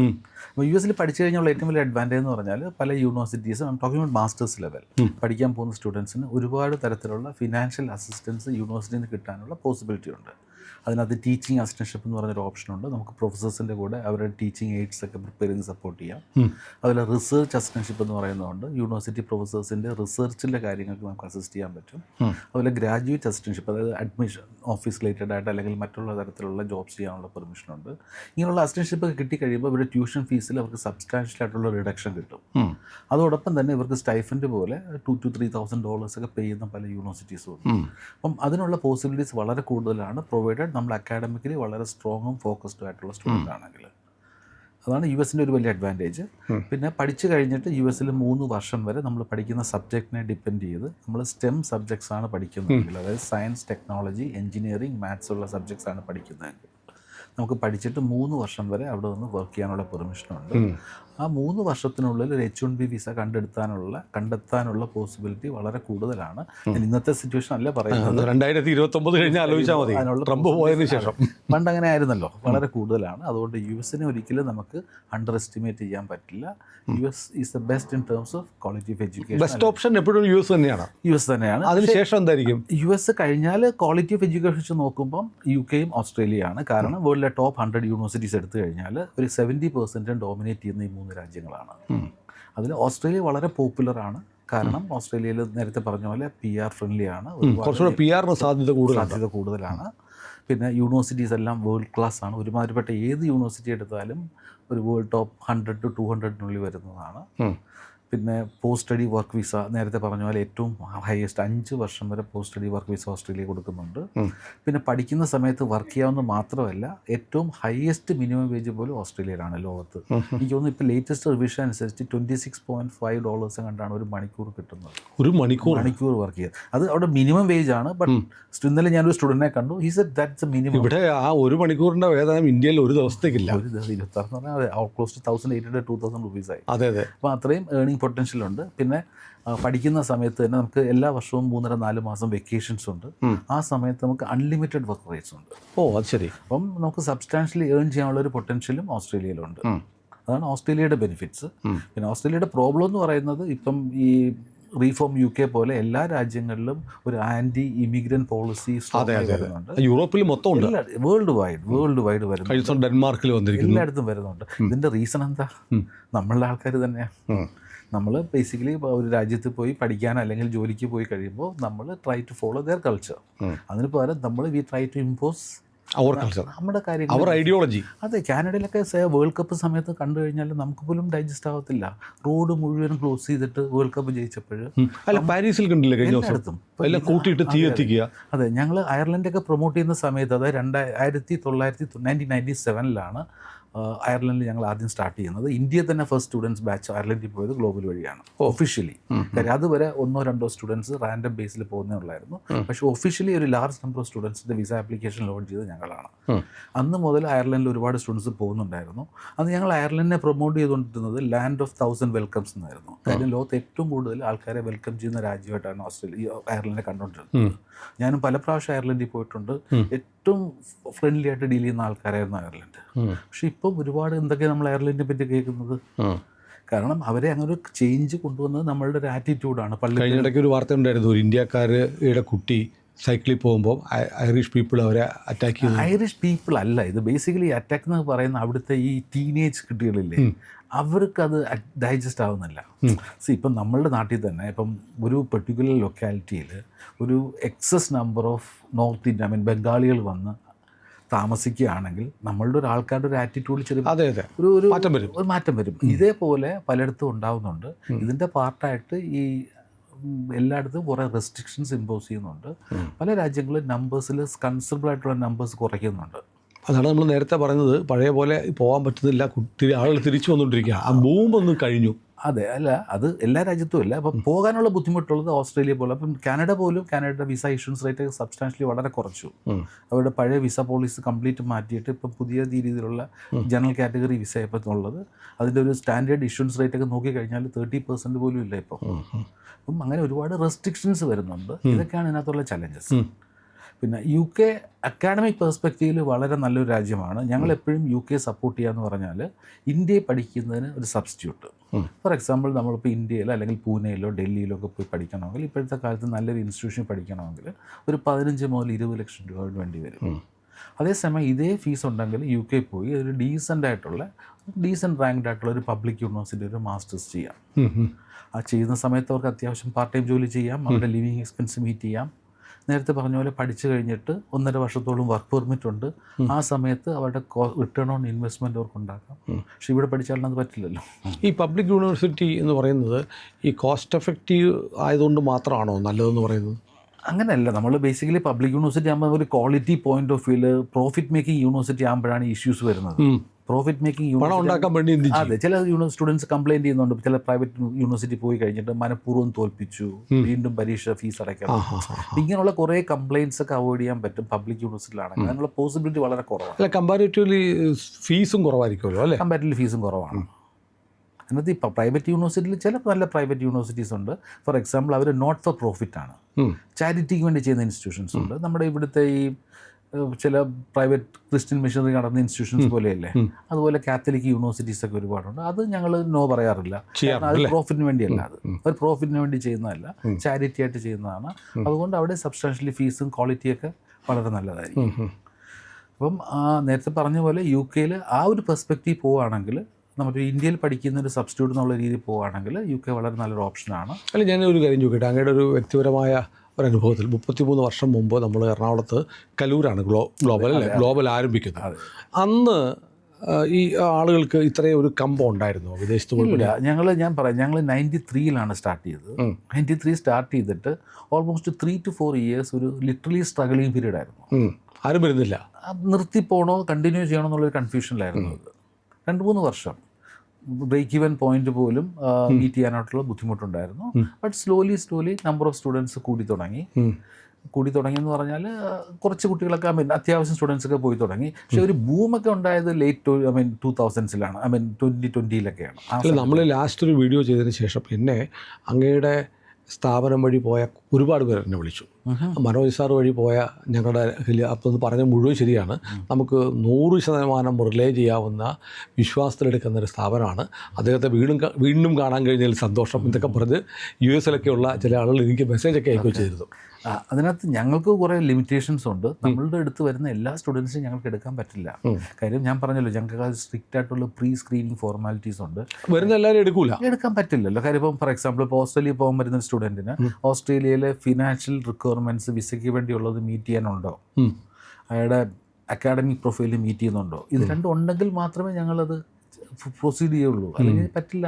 അല്ലാതെ കയറ്റി വിട്ടിട്ട് നീ അനുഭവിച്ചോ എന്ന് പറയുന്നത് പോകാൻ പറ്റില്ല. കാര്യം ഫസ്റ്റ് ഓഫ് ഓൾ അഡ്മിഷൻ കിട്ടില്ല. അഡ്മിഷൻ കിട്ടിയാൽ പോലും വിസയ്ക്ക് പോകുമ്പോൾ നമ്മളവിടെ സ്റ്റക്ക് ആവും. അപ്പം നമ്മളൊരു സ്റ്റുഡൻറ്റ് അക്കാഡമിക് പ്രൊഫൈല് പ്രോപ്പറായിട്ട് ഇവാലുവേറ്റ് ചെയ്ത് അതിന് സ്യൂട്ടബിൾ ആയിട്ടുള്ള ഇൻസ്റ്റിറ്റ്യൂഷൻ ഐഡൻറ്റിഫൈ ചെയ്ത് അതിവിടെ മാത്രം ചെയ്യാൻ പറ്റുന്ന കേസാണെങ്കിൽ മാത്രമേ നമ്മളത് ചെയ്യാറുള്ളൂ.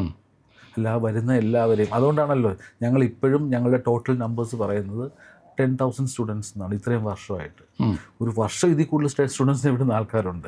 എനിക്ക് വല്ലാത്ത അത്ഭുതം തോന്നാറുണ്ട്. 1993 ഗ്ലോബൽ കൊച്ചിയിൽ ആരംഭിക്കുന്നു. അന്ന് വിദേശ വിദ്യാഭ്യാസത്തെക്കുറിച്ച് വളരെ കുറച്ച് അവയർനെസ്സേ ഉള്ളൂ. അതിൽ ഏറ്റവും പ്രധാനപ്പെട്ട കാര്യം അന്ന് ഇന്നുള്ള സംവിധാനങ്ങളൊന്നുമില്ല. അതെ, ഏറ്റവും പ്രധാനപ്പെട്ടത് ഇന്നത്തെ തലമുറയ്ക്ക് 2000-ന് ശേഷമുള്ള ജെൻസി കിഡിന് വിശ്വസിക്കാൻ ബുദ്ധിമുട്ടുള്ള ഒരു സാധനമില്ല, ഇൻ്റർനെറ്റ് ഇല്ല. അതെ, അത് ആ കാലത്തൊക്കെ എങ്ങനെ പ്രവർത്തിച്ചു? അതായത് വളരെ ബുദ്ധിമുട്ടായിരുന്നു. കാരണം നമുക്കിപ്പോൾ ഒരു യൂണിവേഴ്സിറ്റിയെ പറ്റി ഡിസ്കസ് ചെയ്യണമെങ്കിൽ ആ യൂണിവേഴ്സിറ്റി വെബ്സൈറ്റ് കാണിച്ചു കൊടുത്താൽ മതി. അതെ. അന്ന് നമുക്കൊരു യൂണിവേഴ്സിറ്റിയെ പറ്റി സംസാരിക്കണമെങ്കിൽ, ഒരു കോഴ്സിനെ പറ്റി സംസാരിക്കണമെങ്കിൽ അങ്ങനെ ഒരു ഓപ്ഷൻ ഇല്ല. അതിന് നമ്മൾ യൂണിവേഴ്സിറ്റി കാറ്റലോഗ്സ് ബൈ സിമെയിൽ ആയിരക്കണക്കിന് യൂണിവേഴ്സിറ്റിയുടെ കാറ്റലോഗ്സ് ഞങ്ങൾ കളക്ട് ചെയ്തിട്ടുണ്ടായിരുന്നു. അപ്പോൾ ആ കാറ്റലോഗ് വെച്ചായിരുന്നു നമ്മൾ കൗൺസിൽ ചെയ്തുകൊണ്ടിരുന്നത്. പിന്നെ അടുത്ത ഏറ്റവും വലിയ ഡിഫിക്കൽട്ട് പാർട്ട് എന്ന് പറയുന്നത് ഒരു യൂണിവേഴ്സിറ്റി ആപ്ലിക്കേഷൻ അയക്കണം. ആപ്ലിക്കേഷൻ അയക്കണമെങ്കിൽ ഇന്നത്തെ പോലെ ആപ്ലിക്കേഷൻ ഓൺലൈനായിട്ട് അപ്ലൈ ചെയ്യാനോ അല്ലെങ്കിൽ വെബ്സൈറ്റിൽ നിന്ന് ഡൗൺലോഡ് എടുക്കാനുള്ള ഓപ്ഷൻ ഇല്ല. നമ്മളൊരു ആപ്ലിക്കേഷൻ വേണമെങ്കിൽ പ്രിലിമിനറി ആപ്ലിക്കേഷൻ എന്ന് പറയുന്ന റിക്വസ്റ്റ് ഉണ്ട്. പ്രീ ആപ്ലിക്കേഷൻ റിക്വസ്റ്റ് നമ്മൾ പോസ്റ്റിൽ അയച്ചു കൊടുക്കും. അയച്ചാൽ യൂണിവേഴ്സിറ്റി കിട്ടാൻ തന്നെ 10-20 ദിവസം എടുക്കും. അത് കഴിഞ്ഞിട്ട് അവർ ഒരു 10-20 ദിവസം കഴിഞ്ഞിട്ട് ഒരു 2-3 മാസം എടുക്കും ആപ്ലിക്കേഷൻ നമുക്ക് കിട്ടാനായിട്ട്. ഈ ആപ്ലിക്കേഷൻ കിട്ടിയതിന് ശേഷം നമ്മൾ ആപ്ലിക്കേഷൻ എല്ലാ ഡോക്യുമെൻറ്റ്സും അറ്റാച്ച് ചെയ്തിട്ട് നമ്മൾ വീണ്ടും തിരിച്ചയച്ചു കൊടുക്കും. അത് കൊറിയറിൽ അയക്കാം, സ്പീഡ് പോസ്റ്റിൽ അയക്കാം. അപ്പോൾ ഈ അക്കാഡമിക് ഇയർ കഴിഞ്ഞു പോകത്തില്ലേ?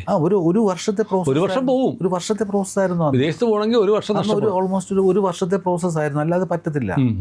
ഇപ്പോൾ എല്ലാം ഫിംഗർ ടിപ്സിലുണ്ട്. കാര്യം മാത്രമല്ല, നമ്മളൊരു ആപ്ലിക്കേഷൻ അയച്ചു. ആപ്ലിക്കേഷൻ പ്രോസസ്സിൽ തുടങ്ങുന്ന സമയത്ത് യൂണിവേഴ്സിറ്റിക്ക് ഒരു ഇൻഫർമേഷൻ മിസ്സിംഗ് ആണ്. അവരുടനെ അവിടുന്ന് ഒരു ലെറ്റർ അയക്കും.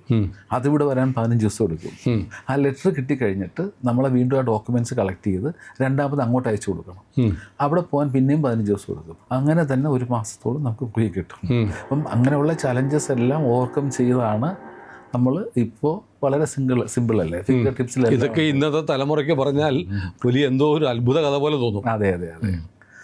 അന്ന് അങ്ങനെയായിരുന്നു കാര്യങ്ങൾ. പക്ഷേ ഇപ്പം എല്ലാം മാറി. ഇപ്പം എല്ലാം ഫിംഗർ ടിപ്സിലുണ്ട്. നമുക്ക് ഏത് യൂണിവേഴ്സിറ്റി ആപ്ലിക്കേഷനും ഏത് യൂണിവേഴ്സിറ്റി തന്നെ കാണാം. നമുക്ക് ഉണ്ടല്ലോ. അതെ, വിർച്വൽ ക്യാമ്പസ് ടൂർ ഉണ്ട്.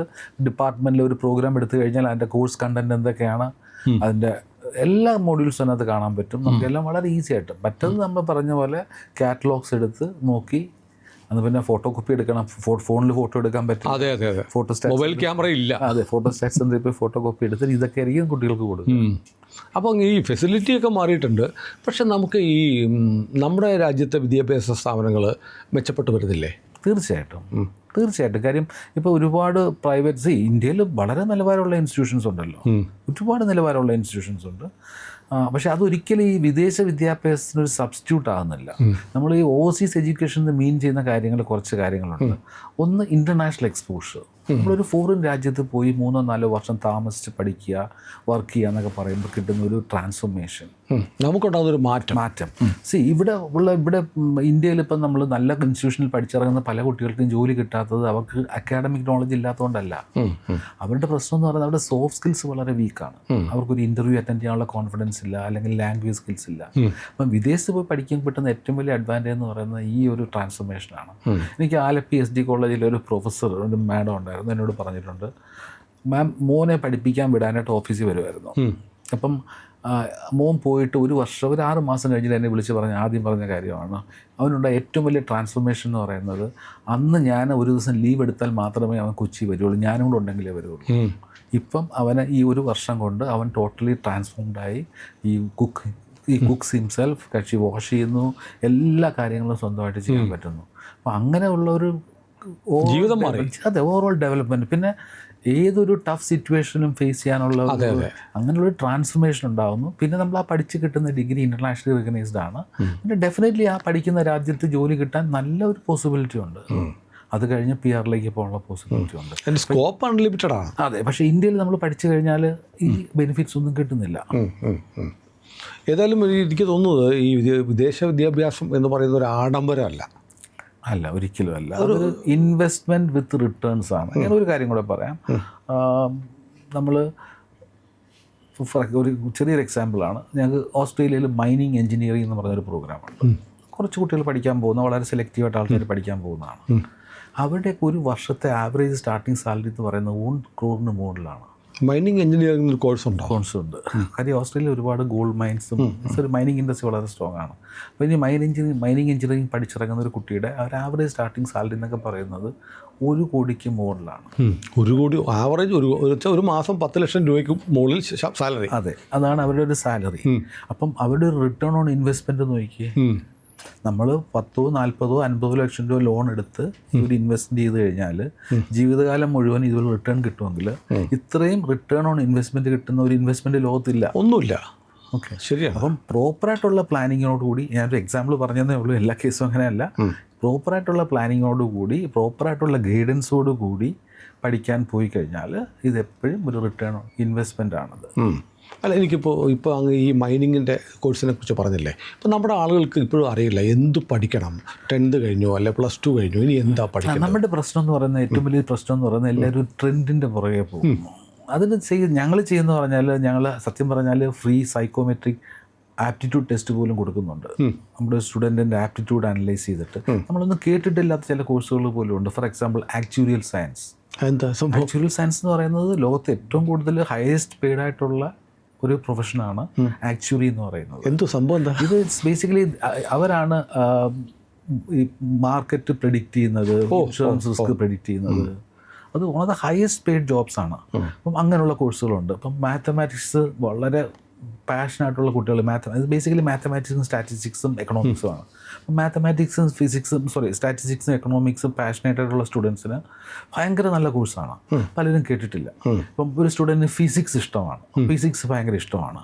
അതിൽ ഒരുപാട് ഫിസിക്സ് പഠിക്കാനുണ്ട്. ജിയോ ഫിസിക്സ് ഉണ്ട്, ക്വാണ്ടം ഫിസിക്സ് ഉണ്ട്, മെഡിക്കൽ ഫിസിക്സ് ഉണ്ട്, ഒരുപാട് സബ്ജക്റ്റ് ഓപ്ഷൻസ്. അല്ല, നമ്മുടെ ഗ്ലോബലിൽ വന്നാൽ നമ്മൾ അവർക്ക് എന്താണ് നിങ്ങൾക്ക് പറ്റിയ കോഴ്സ് എന്നുള്ള അഡ്വൈസ്? തീർച്ചയായിട്ടും അതാണ് വ്യത്യാസം. സാധാരണ ഒരു കൺസൾട്ടൻസി വെച്ച് നോക്കുമ്പോൾ ഗ്ലോബലിന് ഒരു അഡ്വാൻറ്റേജ് എന്ന് പറയുന്നത് ഞങ്ങൾ കുറച്ചുകൂടെ വളരെ ഫോക്കസ്ഡ് ആയിട്ട് അവരുടെ കരിയർ പ്ലാൻസ് എല്ലാം അനലൈസ് ചെയ്ത് അവരുടെ ഇൻട്രസ്റ്റിംഗ് സബ്ജക്റ്റ് എല്ലാം അനലൈസ് ചെയ്തിട്ട് വേണമെങ്കിൽ അവർക്ക് ഫ്രീ ആയിട്ട് ഒരു സൈക്കോമെട്രിക് കരിയർ ആപ്റ്റിറ്റ്യൂഡ് ടെസ്റ്റ് പോലും കൊടുത്തിട്ടാണ് ഞങ്ങൾ സ്റ്റുഡൻസിനെ പ്ലേസ് ചെയ്യുന്നത്. ഇങ്ങനെയുള്ള കാര്യങ്ങളൊക്കെ ചെയ്യുന്നതുകൊണ്ടാവാം ഞങ്ങൾ അവിടെ നിന്ന് പോകുന്ന കുട്ടികൾക്ക് സാധാരണ കേസിൽ മറ്റുള്ള ഇഷ്യൂസ്. അതാണ് ഞാൻ പറഞ്ഞത്, എന്നെ US നിന്നൊക്കെ വിളിച്ചിട്ട് മനോജ് സാറിനെ വീണ്ടും കാണാൻ സാധിച്ചതിൽ വലിയ സന്തോഷം, അദ്ദേഹം കാരണമാണ് ഞാനിവിടെ ഇരിക്കുന്നത് എന്ന് പറഞ്ഞ് എന്നെ വിളിച്ചിട്ടുള്ള ആളുകളുണ്ട്. അപ്പോൾ ഏതായാലും നമുക്കിപ്പോൾ ഏറ്റവും നല്ല, നേരത്തെ ഈ മൈനിങ്ങിൻ്റെ കാര്യം പറഞ്ഞ പോലെ അങ്ങയുടെ ശ്രദ്ധയപ്പെടുന്ന ബെസ്റ്റ് എന്ന് പറയാവുന്ന ഇപ്പോഴത്തെ കോണ്ടെക്സ്റ്റിൽ 100% ജോലി കിട്ടുന്നൊരു കോഴ്സ് എന്ന് പറയുന്നത് നഴ്സിംഗ് ആണ്. അക്കാലത്തും അങ്ങനെയാണ്. കാര്യം എന്ന് പറഞ്ഞാൽ ഈ ഡെവലപ്ഡ് കൺട്രീസിൽ അവിടെ ആൾക്കാർ നഴ്സിങ്ങിന് പോകുന്ന ഓപ്ഷൻസ് വളരെ കുറവാണ്. ഇപ്പം ഈ എല്ലായിടത്തും അക്യൂട്ട് സ്കിൽ ഷോർട്ടേജ് ഉണ്ട് നഴ്സസിന്. ഈ പറഞ്ഞ എല്ലാ ഡെവലപ്ഡ് കൺട്രീസിലും, US എടുത്താലും UK എടുത്താലും ഓസ്ട്രേലിയ എടുത്താലും കാനഡ എടുത്താലും ന്യൂസിലൻഡ് എടുത്താലും ഏത് രാജ്യം എടുത്താലും അവർക്ക് അക്യൂട്ട് സ്കിൽ ഷോർട്ടേജ് ഉണ്ട് നഴ്സസിന്. നഴ്സിംഗ് പഠിക്കാൻ പോയി കഴിഞ്ഞാൽ നമുക്ക് ജോലിയുടെ കാര്യത്തിൽ പോസിബിലിറ്റി വളരെ കൂടുതലാണ്. നഴ്സിംഗ് കോഴ്സ് അത്ര എക്സ്പെൻസീവ് ആണോ പുറത്ത്? ഈ പറഞ്ഞ രാജ്യങ്ങളിലൊക്കെ പഠിക്കണമെങ്കിൽ ഒരു വർഷം അപ്രോക്സിമേറ്റ്ലി 15 മുതൽ 20 ലക്ഷം രൂപ വേണം ഒരു വർഷം. ഒരു 3 വർഷമൊക്കെ പഠിക്കണമെങ്കിലോ എക്സ്പെൻസീവ് ആണ്. പക്ഷേ അവരുടെ ഒരു വർഷത്തെ സാലറി അതിൽ കൂടുതലാണ്. പഠിച്ചു കഴിഞ്ഞിട്ട് ഒരു എംപ്ലോയ്മെൻറ്റിലോട്ട് പോയി കഴിയുമ്പോൾ അവർക്ക് കിട്ടുന്ന ഒരു ഇയർലി സാലറി അതിൽ കൂടുതലാണ്. അപ്പോൾ അതും ഒരു ഇൻവെസ്റ്റ്മെൻറ്റ് വിത്ത് റിട്ടേൺസ് എന്നുള്ള രീതി വേണം കാണാനായിട്ട്. അല്ല, പൊതുവിൽ ആളുകൾ പറയുന്നത് ഇന്ത്യൻ നഴ്സുമാർക്കാണ് വിദേശത്ത് വലിയ മാർക്കറ്റ്. അതെ, വളരെ നല്ല കാര്യമാണ്. ഇന്ത്യൻ നഴ്സുമാർക്ക് വിദേശത്ത് ജോലി കിട്ടാനുള്ള സാധ്യത കൂടുതലാണ്. പക്ഷേ നമുക്ക് ഇന്ത്യയിലെ നഴ്സിംഗ് ഡിഗ്രി എടുത്തു കഴിഞ്ഞാൽ നമുക്കൊരു വിദേശത്ത് ഏതെങ്കിലും രാജ്യത്ത് പോയി പ്രാക്ടീസ് ചെയ്യണമെന്നുണ്ടെങ്കിൽ ഒരുപാട് ബോട്ടിൽ നെക്സ് ഉണ്ട്. ഫോർ എക്സാമ്പിൾ, ഇപ്പം ആ രാജ്യത്ത് നമ്മുടെ മെഡിക്കൽ നഴ്സിംഗ് ഡിഗ്രി എന്ന് പറയുന്നത് ഇന്ത്യൻ നഴ്സിംഗ് കൗൺസിലിൻ്റെ റിക്കഗ്നേഷനുണ്ട്. പക്ഷേ അവിടുത്തെ നഴ്സിംഗ് കൗൺസിലിൻ്റെ റിക്കഗ്നേഷൻ ഇല്ല. അപ്പം ആ ഒരു പെർട്ടിക്കുലർ കൺട്രിയിലെ നഴ്സിംഗ് കൗൺസിലിൻ്റെ റിക്കഗ്നേഷൻ ഇല്ലാതെ നമ്മൾ പ്രാക്ടീസ് ചെയ്യാൻ പറ്റില്ല. അത് ഇവിടെ നിന്നോട്ട് എടുക്കുന്ന കാര്യം വളരെ വളരെ ബുദ്ധിമുട്ടാണ്. മാത്രമല്ല, എടുത്താൽ മാത്രം പോരാ, നമുക്കവിടെ ഒരു ജോലി കിട്ടണമെങ്കിൽ നമുക്ക് അവിടുത്തെ വർക്ക് കൾച്ചറുമായിട്ട് നമ്മൾ എക്സ്പോസ്ഡ് ആയിരിക്കും. കാര്യം അതൊന്നും ഇല്ലാതെ അവിടെ ജോലി കിട്ടില്ല. അതിന് ഏറ്റവും നല്ല മെത്തേഡ് അവിടെ തന്നെ പോയി പഠിക്കുക എന്നുള്ളതാണ്. പിന്നെ ഇതിനകത്ത് ഒരു നെഗറ്റിവിറ്റി നമ്മളിപ്പോൾ കാണുന്നത്, ഈ നഴ്സിങ്ങിന് ജോബ് സാധ്യത ഉണ്ടെന്നും പറഞ്ഞുകൊണ്ട് എല്ലാവരും നഴ്സിംഗ് എടുത്തു. ഇത് ഒരുപാട് കമ്പാഷനും കമ്മിറ്റ്മെൻറ്റും ആവശ്യമുള്ളൊരു പ്രൊഫഷനാണ്. ആ പ്രൊഫഷനോട് ആ ഒരു കമ്മിറ്റ്മെൻറ്റ് ഇല്ലാത്ത ആൾക്കാർ ഈ നഴ്സിംഗ് എടുത്ത് പഠിക്കാൻ പൈസ മാത്രം നോക്കി പഠിക്കാൻ പോയി കഴിഞ്ഞാൽ പലരും കോഴ്സ് ഡ്രോപ്പ് ചെയ്യുന്നുണ്ട്, അവരെ പറ്റുന്നില്ല. അപ്പം അതും ഒരു ഫാക്ടറാണ്. നമ്മൾ എപ്പോഴും ഒരു കോഴ്സ് ചൂസ് ചെയ്യുമ്പോൾ നമ്മുടെ ഒരു ആപ്റ്റിറ്റ്യൂഡ് വളരെ ഇമ്പോർട്ടൻ്റ് ആണ്. നഴ്സിംഗ് കഴിഞ്ഞാൽ പിന്നെന്താ ഏറ്റവും നല്ല? നഴ്സിംഗ് കഴിഞ്ഞാൽ നമുക്ക്, ഞാൻ പറഞ്ഞല്ലോ, ഞാൻ എപ്പോഴും പറയുന്നൊരു നോർമൽ ഡയലോഗാണ്, ലോകത്ത് മോശമായിട്ടുള്ള ഒരു സബ്ജക്റ്റും ഇല്ല, എല്ലാം നല്ലതാണ്. പക്ഷേ അത് പഠിക്കുന്ന നമ്മൾ ആപ്റ്റിറ്റ്യൂഡുള്ള ആൾ കറക്റ്റായിട്ടുള്ള സബ്ജക്റ്റ് പഠിച്ചു കഴിഞ്ഞാൽ അത് വളരെ നല്ലതാണ്. ഇപ്പം IT-യിൽ of course ups and downs ഉണ്ട്. എന്നാലും AI പോലുള്ള സബ്ജക്ട്സ് ഒക്കെ നന്നായിട്ട് പഠിക്കുന്ന ആൾക്കാർക്ക് ഇപ്പോഴും എംപ്ലോയ്മെൻറ്റ് ഓപ്പർച്യൂണിറ്റി ഉണ്ട്. അക്കൗണ്ടൻസ്, അതായത് പ്രൊഫഷണൽ അക്കൗണ്ടൻസ്, അതായത് പ്രൊഫഷണൽ ക്വാളിഫൈഡ് ആയിട്ടുള്ള അക്കൗണ്ടൻസിന് ജോലി സാധ്യത വളരെ കൂടുതലാണ്. കാരണം ഇപ്പം ACCA പോലുള്ള, CMA, CPA ഓസ്ട്രേലിയ പോലുള്ള പ്രൊഫഷണൽ ക്വാളിഫിക്കേഷൻ. CPA അമേരിക്കയിലുണ്ട്, ഓസ്ട്രേലിയൻ CPA ആണ്. അവിടെയൊക്കെ പോയി നമ്മൾ അക്കൗണ്ടിങ് ഡിഗ്രി പഠിച്ചിട്ട് CPAയിലോട്ട് പോവുകയാണെങ്കിൽ നമ്മുടെ എംപ്ലോയ്മെൻറ്റ് ഓപ്പർച്യൂണിറ്റീസ് വളരെ കൂടുതലാണ്. എഞ്ചിനീയറിങ്ങിന് പ്രത്യേകിച്ച് സിവിൽ എഞ്ചിനീയറിംഗ് പോലുള്ള കോഴ്സുകൾക്ക് വളരെ വളരെ വളരെ ഡിമാൻഡുണ്ട്. പക്ഷേ നമ്മുടെ നാട്ടിൽ വലിയ സ്കോപ്പില്ല. പക്ഷേ അവിടെയെല്ലാം ഒരുപാട് ഇൻഫ്രാസ്ട്രക്ചർ ഡെവലപ്മെൻറ്റ് ലോകത്തെല്ലായിടത്തും നടന്നുകൊണ്ടിരിക്കുകയല്ലേ. എസ്പെഷ്യലി ഓസ്ട്രേലിയയൊക്കെ ക്രിട്ടിക്കൽ ഷോർട്ടേജാണ് സിവിൽ എഞ്ചിനീയറിംഗ്. നമ്മുടെ ഇവിടെ എഞ്ചിനീയറിംഗ് കോളേജുകളിൽ സീറ്റ് മിച്ചം കിടക്കുക. അതെ. പിന്നെ എഞ്ചിനീയറിംഗ് സ്ട്രീംസ് എല്ലാം നല്ലതാണ്. ഞാൻ പറഞ്ഞല്ലോ, ഇപ്പം ഡിസൈൻ കോഴ്സുകൾ, ഇപ്പോൾ എല്ലാവരും ഡിസൈൻ കോഴ്സ് പഠിച്ചാൽ പറ്റില്ല. ഡിസൈൻ സ്കിൽസ് ഉള്ള ആൾക്കാർ നല്ല ഡിസൈൻ പഠിച്ചു കഴിഞ്ഞാൽ അവർക്ക് എംപ്ലോയ്മെൻറ്റ് ഓപ്പർച്യൂണിറ്റീസ് ഒരുപാട് കൂടുതലാണ്. സൈബർ സെക്യൂരിറ്റി, സൈബർ ക്രൈംസ് എല്ലാ വർഷവും കൂടിക്കൊണ്ടിരിക്കുകയാണ്. സൈബർ സെക്യൂരിറ്റിക്ക് ഒരുപാട് എംപ്ലോയ്മെൻറ്റ് ഓപ്പർച്യൂണിറ്റീസ് ഉണ്ട്. പിന്നെ ഒരുപാട് പ്രോഗ്രാംസ് ഉണ്ട് നമുക്ക്. ഒരു സബ്ജക്റ്റ് മെഡിക്കൽ ലാബോറട്ടറി സയൻസ് എന്ന് പറഞ്ഞൊരു കോഴ്സുണ്ട്, അത് വളരെ നല്ല സബ്ജക്ട്. ഫോറൻസിക് സയൻസ് പോലെയുള്ളൂ അല്ലേ? ഫോറൻസിക് സയൻസിനുള്ള ലിമിറ്റേഷൻ എന്ന് പറഞ്ഞാൽ പലരും ഈ ബുക്ക് വായിച്ചിരുന്നത് സിനിമ കണ്ടിട്ടും ഫോറൻസിക് സയൻസ് എടുക്കുന്നത് ഞങ്ങൾ കാണുന്നൊരു വലിയ ചലഞ്ചാണ്. പലരും ബുക്സ് വായിച്ച് അല്ലെങ്കിൽ 2 സിനിമ കണ്ടു കഴിയുമ്പോൾ ഫോറൻസിക് സയൻസ് എടുത്ത് പഠിക്കും. പക്ഷേ ഫോറൻസിക് സയൻസിനുള്ള ഏറ്റവും വലിയ ലിമിറ്റേഷൻ എന്ന് പറഞ്ഞാൽ അതിൻ്റെ എംപ്ലോയ്മെൻറ്റ് ഓപ്പർച്യൂണിറ്റീസ് വളരെ ലിമിറ്റഡ് ആണ്. അത് പ്രോബ്ലി ഗവൺമെൻറ് സെക്ടറിലും കേരള പോലീസിൽ തന്നെ എത്ര പേർക്ക് കിട്ടും. അങ്ങനെയുള്ള നമ്മൾ അതെല്ലാം അനലൈസ് ചെയ്യണം. അത് ഞാൻ പറഞ്ഞല്ലോ, ഒരു പ്രൊഫഷണലായിട്ടുള്ള ഒരു കൺസൾട്ടൻസി പോയി ഒരു പ്രൊഫഷണൽ കൗൺസിലിംഗ് എടുത്തു കഴിഞ്ഞാൽ ഇതെല്ലാം നമുക്ക് അനലൈസ് ചെയ്യാൻ പറ്റും. അതാണ് പലരും അത് അങ്ങനെ ചെയ്യുന്നില്ല. ഇത് ബേസിക്കലി ഞാൻ പറഞ്ഞില്ല, വളരെ ലാഘവത്തോടെ ഒരു വാട്സാപ്പ് കോളിലൂടെ അല്ലെങ്കിൽ ഒരു ഫോൺ കോളിലൂടെ എന്തെങ്കിലും ഇൻഫർമേഷൻ കളക്ട് ചെയ്തിട്ട് ഇങ്ങനെ ചെയ്യുന്നു. പക്ഷെ അങ്ങനെ ചെയ്യാതെ കാര്യം ഇതൊരു കരിയർ, ഒരു ലൈഫ് ടൈം ഇൻവെസ്റ്റ്മെന്റ് അല്ലേ ഇത്. അതെ, ഒരു ലൈഫേ ഉള്ളൂ. അതിന് നമ്മൾ ഇൻവെസ്റ്റ് ചെയ്യുന്നത് അതുപോലെയാണല്ലോ. അത് വളരെ പ്രോപ്പറായിട്ട് വളരെ സൂക്ഷിച്ച് വളരെ ഞാൻ ഈ ആദ്യം പറഞ്ഞ പോലെ കഴുകന്മാരെ ഒത്തിക്കൊണ്ട് പോകും. ഏതായാലും മനോജ് സാർ അത് വലിയ ഒരു അനുഭവമായിരുന്നു. എനിക്ക് ഒരുപാട് പുതിയ കാര്യങ്ങൾ പഠിക്കാൻ പറ്റി. അപ്പോൾ എനിക്ക് നമ്മുടെ പ്രേക്ഷകർക്ക് വേണ്ടി എനിക്ക് അങ്ങോട്ടൊരു റിക്വസ്റ്റ് ഉണ്ട്. കാരണം നമ്മുടെ ആളുകൾ അങ്ങയുടെ സ്ഥാപനത്തിൽ ഗ്ലോബലിലേക്ക് ബന്ധപ്പെട്ടാൽ അവർക്ക് എന്തെങ്കിലും സംശയങ്ങളൊക്കെ ഉണ്ടെങ്കിൽ തീർച്ചയായിട്ടും പറഞ്ഞു കൊടുക്കാനുള്ള സംവിധാനം ഉണ്ടോ? തീർച്ചയായിട്ടും. കഴിഞ്ഞ പ്രാവശ്യം എനിക്ക് തോന്നുന്നു ഒരുപാട് മെസ്സേജസ് വന്നിട്ടുണ്ടായിരുന്നു വാട്സാപ്പിൽ. അത് വിളിക്കുന്നതിനേക്കാൾ നല്ലത് ഞങ്ങളുടെ വാട്സാപ്പ് നമ്പറിലോട്ട് ഒരു മെസ്സേജ് വോയിസ് ക്ലിപ്പായിട്ടോ മെസ്സേജായിട്ടോ അയച്ചു. ആ നമ്പർ നമുക്ക് സ്ക്രീനിൽ കാണിക്കാം അവസാനം. അതെ കാണിക്കാം. ഏതായാലും വീണ്ടും വരണം. നമ്മുടെ ഇന്ത്യ ലൈവിൻ്റെ എല്ലാ പ്രേക്ഷകർക്കും വേണ്ടി ഞാനിപ്പോൾ മനോജ് സാറിനെ അവതരിപ്പിക്കുന്നത് കഴിഞ്ഞ 33 വർഷക്കാലമായി ഈ മേഖലയിൽ നിൽക്കുന്നു. ഇന്നലെ പെയ്ത മഴയ്ക്ക് കുരുത്തതല്ല കൊച്ചി കലൂർ ബസ് സ്റ്റാൻഡിൻ്റെ അടുത്തുള്ള ഗ്ലോബൽ. അപ്പോൾ അതൊരു വലിയ കാര്യമാണ്. കാരണം നമുക്ക് റെപ്യൂട്ടേഷൻ എന്ന് പറയുന്നത് ഒരു ദിവസം കൊണ്ടുണ്ടാവുന്നതല്ല. റോമാ സാമ്രാജ്യം ഒരു ദിവസം കൊണ്ടുണ്ടാക്കിയതല്ല എന്ന് പറയുന്ന പോലെ 33 വർഷത്തെ എക്സ്പീരിയൻസ്. അതിലേറ്റവും പ്രധാനപ്പെട്ട കാര്യം ഞാൻ അങ്ങയെ ശ്രദ്ധിക്കാനുള്ള കാരണം, ഒന്ന് ഗവൺമെൻറ് യൂണിവേഴ്സിറ്റികളാണ് ഏറ്റവും കൂടുതൽ പ്രിഫർ ചെയ്യുന്നത്. ഇംഗ്ലീഷ് സംസാരിക്കുന്ന രാജ്യങ്ങൾ പ്രിഫർ ചെയ്യുന്നു. അതോടൊപ്പം തന്നെ അവിടെ കോഴ്സ് കഴിഞ്ഞാൽ മിനിമം 1-2-3 വർഷം അവിടെ ജോലി ചെയ്യാൻ കഴിയുന്ന യൂണിവേഴ്സിറ്റികൾ മാത്രം സെലക്ട് ചെയ്യുന്നു. ഇത് മൂന്നുമാണ് ഗ്ലോബലിനെ വേറിട്ട് നിർത്തുന്നതും ഗ്ലോബലിനെ 33 വർഷം പൂർത്തിയാക്കാൻ സഹായിച്ചതും എന്നാണ് എനിക്ക് തോന്നുന്നത്. പ്രിയപ്പെട്ട പ്രേക്ഷകരെ, ഇതൊരു ഓപ്പർച്യൂണിറ്റിയാണ്. നമ്മുടെ കുട്ടികൾ എന്ന് പറയുന്നത് നമ്മുടെ രാജ്യത്തിൻ്റെ സമ്പത്താണ്. അതിലൊക്കെ ഉപരി നമ്മുടെ സ്വകാര്യ സമ്പത്താണ്. അവരുടെ ഭാവി എന്ന് പറയുന്നത് അതിസൂക്ഷ്മമായി നമ്മൾ പ്ലാൻ ചെയ്ത് നമ്മൾ കരുതലോടെ കൊണ്ടു നടക്കേണ്ടതാണ്. ഗ്ലോബൽ നിങ്ങളെ സഹായിക്കാനുണ്ട്. ഗ്ലോബലിനെ വിളിക്കുക, നമ്പർ നമ്മൾ കാണിക്കുന്നുണ്ട്. ഇനി ആർക്കെങ്കിലും അവിടെ കിട്ടുന്നില്ലെങ്കിൽ നമ്മളെ വിളിച്ചാലും നമ്മൾ അറിയിക്കാം. നമ്മൾ ഗ്ലോബലുമായി കോൺടാക്റ്റ് ചെയ്യാനുള്ള വിവരങ്ങൾ നമ്മുടെ ഫസ്റ്റ് കമൻ്റായിട്ട് കൊടുക്കുന്നുണ്ട്. ഏതായാലും മനോജ് സാർ ഇന്ത്യ ലൈവിലേക്ക് വന്നതിൽ സന്തോഷം. നന്ദി. ഇനി കാണാം.